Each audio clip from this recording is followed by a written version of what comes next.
They say time heals all wounds. But some wounds never really heal.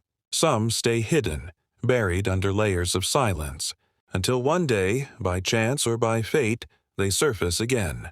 Emma sat quietly in her small apartment, the rain tapping softly against the windows. It was a familiar kind of silence, the kind that had followed her ever since Liam left. As she reached for an old box, tucked beneath dusty sketchbooks and forgotten memories, her fingers brushed against a sealed envelope. The paper was worn, the ink faded, a letter unopened. A year ago, things were different, brighter, warmer. Emma and Liam had spent long afternoons in the sunflower fields, chasing light, chasing dreams. He was always talking about his stories, about writing something that would last. And then one day, he told her he'd been accepted to a writing program abroad. 6 months, he said. Just 6 months. And then he'd come back, and they'd write their own story together. They said goodbye at the train station. Emma held him tightly, memorizing his scent, the way his eyes smiled even when his heart was heavy. He promised he would write. Every week. She believed him.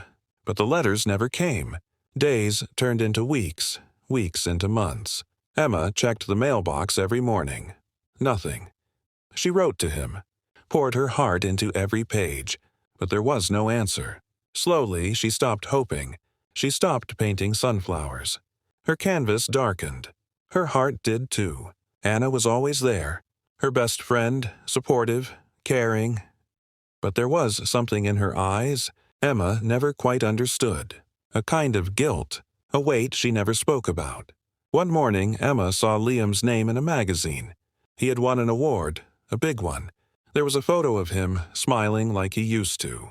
In the interview, he said he had to leave love behind to find himself. He never mentioned her, not once. That night, Emma cried in silence. Now, back in the present, she held the letter in her hands.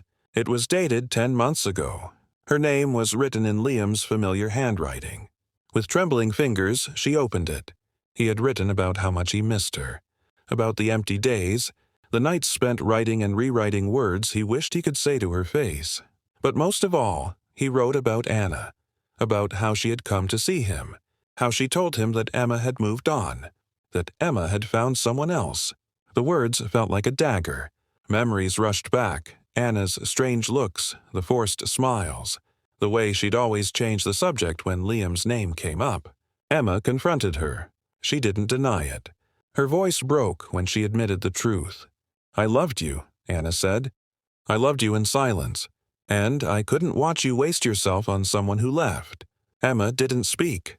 She just walked away. She returned to the sunflower field.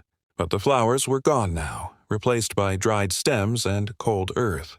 She stood in the middle of it all, holding the letter that had come too late. The letter that could have changed everything. Some stories are never finished. Some endings are written not with a goodbye, but with a silence too loud to ignore. Emma closed her eyes and let the wind carry the silence away. And then she let go.